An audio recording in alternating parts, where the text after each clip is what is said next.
3, 2, 1, 0.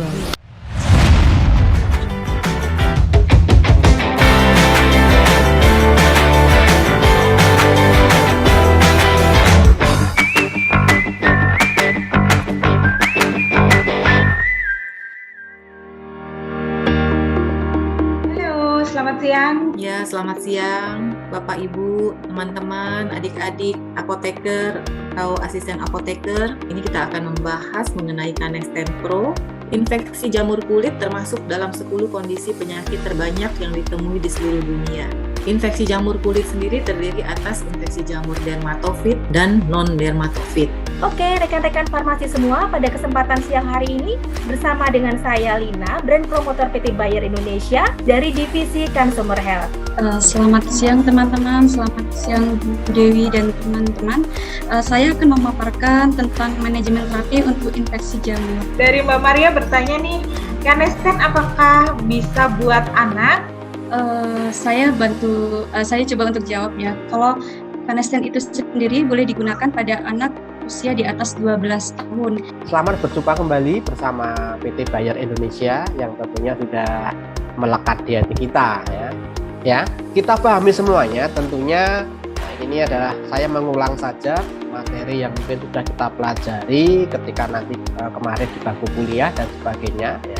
Kita ketahui bahwa demografi di Indonesia adalah dengan lingkungan yang tropis tentunya mempunyai nilai kelembapan yang tinggi. Seperti diketahui di Indonesia sendiri, untuk alergi merupakan reaksi hipersensitivitas terhadap alergen, atau tentunya jika ada pemicu alergi, pasti alergi itu akan muncul. Perkenalkan, saya Lia Kusumawardhani, saya adalah perwakilan dari brand promotor PT Bayer Indonesia.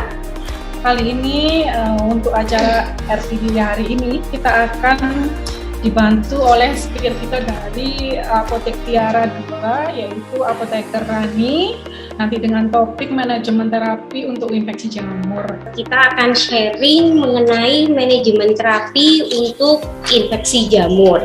Pada tahun 2010, infeksi jamur kulit ini menempati urutan keempat dengan prevalensi kejadian sebanyak kurang lebih sekitar 984 juta lebih.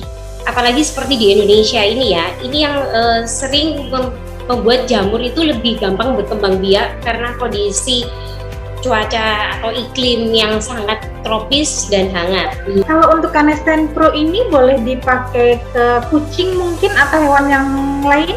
Kalau hewan itu biasanya kan kita lihat juga kondisinya. Jadi dia infeksi jamurnya ini tergolong dia infeksi jamur yang ringan, sedang, atau berat. Selamat pagi seluruh peserta RTD kali ini.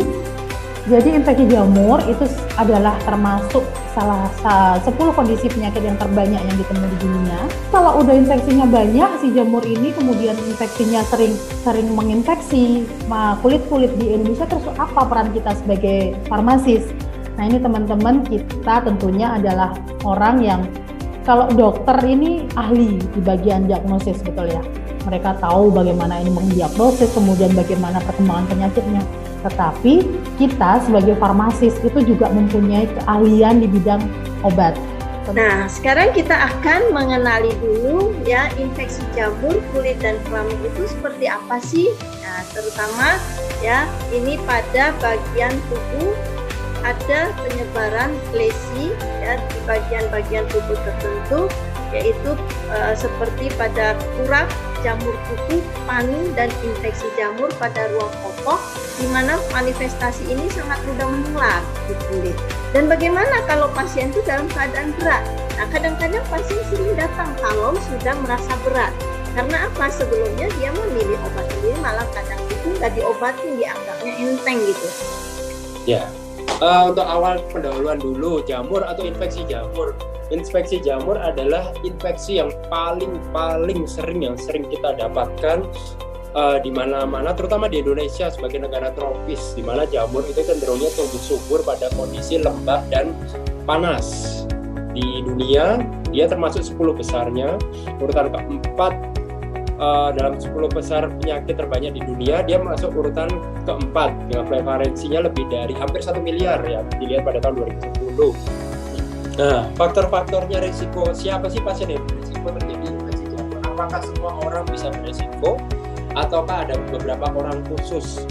Intinya kalau kita tinggal di negara tropis semuanya berisiko. Kalau kita selalu berkeringat, kita daerah lipatan, jarang pakai pakaian yang ketat, seperti itu semuanya bisa berisiko terkena penyakit jamur.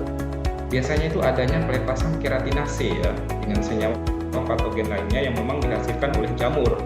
Kemudian nanti dia akan memicu sitokin proinflamasi yang menyebabkan reaksi peradangan.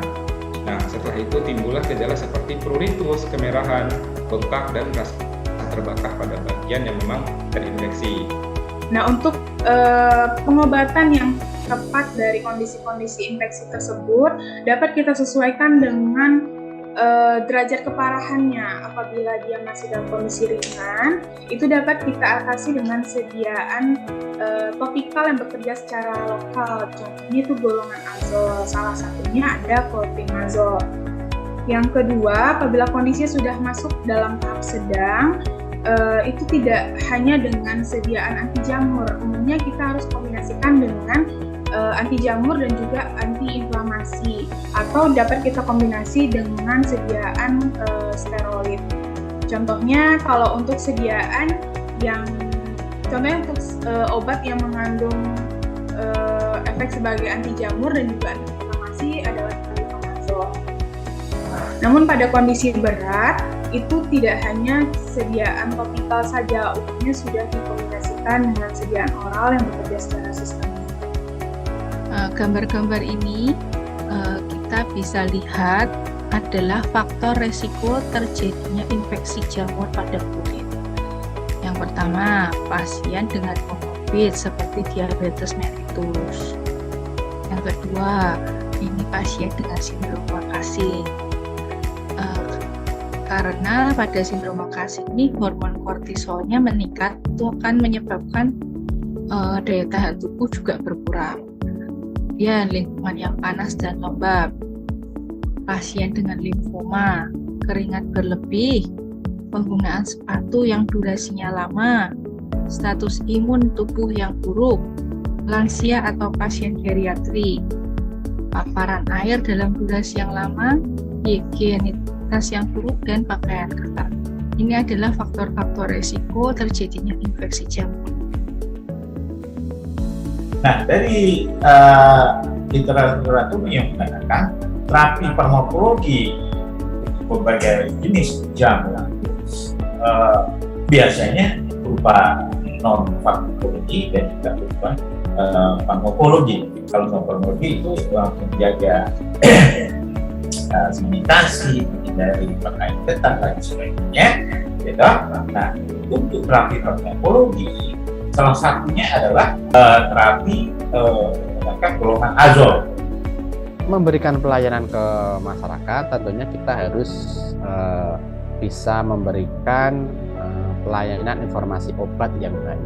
Nah, di dalam bio tentunya apapun terapi, biasanya kita memang sudah pernah belajar bagaimana untuk mengklarifikasi ya, atau memberikan pengkategorian untuk nantinya ya, bisa kita berikan edukasi atau pengobatan baik itu farmakologi atau non farmakologi.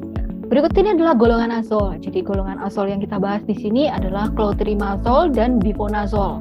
Ya, jadi clotrimazole ini digunakan untuk yang derajat kasusnya ringan sampai sedang ya. Nah, ini efektif untuk membunuh jamur dan menghilangkan gatal. Ya, jadi digunakannya untuk clotrimazole adalah 2-3 kali sehari. Nah, clotrimazole ini aman ya untuk kondisi ibu hamil, tapi diperhatikan itu trimesternya trimester 2 dan trimester 3. Bivonazole ini untuk kasus yang sedang sampai berat ya. Nah, ini efektif untuk membunuh jamur, jadi penggunaannya ini efektif ya, 1 kali sehari saja sudah efektif.